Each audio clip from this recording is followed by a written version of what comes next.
ಗಿಳಿಯಣ್ಣ ಯಾಕೆ ಕೂಗ್ತಾ ಇದ್ಯಾ? ಆ ಪ್ರಶ್ನೆ ಕೇಳಿದ ತಕ್ಷಣ ಮಿಟ್ಟು ಅವ್ರ ಕಡೆ ನೋಡ್ತಾನೆ. ಆಮೇಲೆ ಅವನಿಗೆ ತುಂಬಾ ಸಂತೋಷ ಆಗ್ಬಿಡುತ್ತೆ.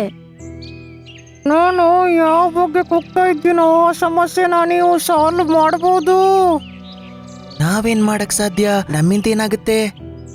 ನನ್ನ ಅಮ್ಮನಿಗೆ ಹುಷಾರಿಲ್ಲ. ಡಾಕ್ಟರ್ ಮೊಲ ಹೇಳಿದ್ದಾರೆ, ನೀಲಿ ಬೆಟ್ಟದಲ್ಲಿ ಆಗುವ ಹಸಿರು ಹೂವನ್ನ ನನ್ನ ಅಮ್ಮನಿಗೆ ತಿನ್ನಿಸಿದ್ರೆ ಅವ್ರು ಸರಿ ಆಗ್ತಾರೆ ಅಂತ ಹೇಳಿದ್ದಾರೆ. ಅದು ನಿಮ್ಮ ಹತ್ರ ಇದೆ. ತಲೆ ಕೆಟ್ಟಿದ್ಯಾ ನಿನಗೆ? ನಾನು ಎಷ್ಟು ಕಷ್ಟದಿಂದ ಈ ಹೂವನ್ನು ತಂದಿದ್ದೀನಿ ಗೊತ್ತಾ? ನಾನ್ ನಿನಗೀಗ ಕೊಟ್ರೆ ಇದನ್ನ ತರೋಕೆ ಹಿಂದೆ ಹೋಗಕ್ಕಾಗಲ್ಲ, ಮತ್ತೆ ಆ ಮನೆ ನನಗೆ ಸಿಗೋದೇ ಇಲ್ಲ. ಅದನ್ ಕೇಳಿಸ್ಕೊಂಡು ಆ ಗಿಳಿ ತುಂಬಾ ಅಳಕ್ ಶುರು ಮಾಡ್ತಾನೆ. ಹಾಗೆ ಹೇಳ್ಬೇಡ ನೀನು. ನಿನ್ನ ಮನೆ ನನ್ನ ಅಮ್ಮನ ಜೀವಕ್ಕಿಂತ ದೊಡ್ಡದು. ಆ ಹೂ ನನಗೆ ಕೊಟ್ಬಿಡು. ಇಲ್ಲ, ನಾನು ಕೊಡಲ್ಲ. ಹಂಗಂತೇಳಿ ಮಿಂಕು ಆ ಹೂವ ಎತ್ಕೊಂಡು ಅಲ್ಲಿಂದ ಹೋಗ್ಬಿಡ್ತಾನೆ.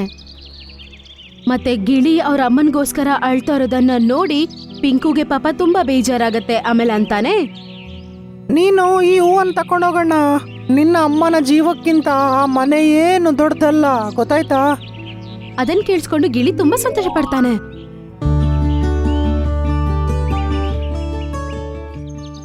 ತುಂಬಾ ಧನ್ಯವಾದ ಅಣ್ಣ. ನಿನ್ನ ಜೀವನ ತುಂಬಾ ಒಳ್ಳೇದಾಗುತ್ತೆ. ಆಮೇಲೆ ಆ ಗಿಳಿ ಆ ಹೂವನ್ನು ಎತ್ಕೊಂಡು ಅಲ್ಲಿಂದ ಹರ್ಕೊಂಡು ಹೋಗ್ಬಿಡುತ್ತೆ. ಗಿಳಿ ಅಲ್ಲಿಂದ ಹೋಗ್ತಾ ಇರೋದನ್ನ ನೋಡಿ ಪಿಂಕಿ ಸಂತೋಷ ಪಡುತ್ತೆ.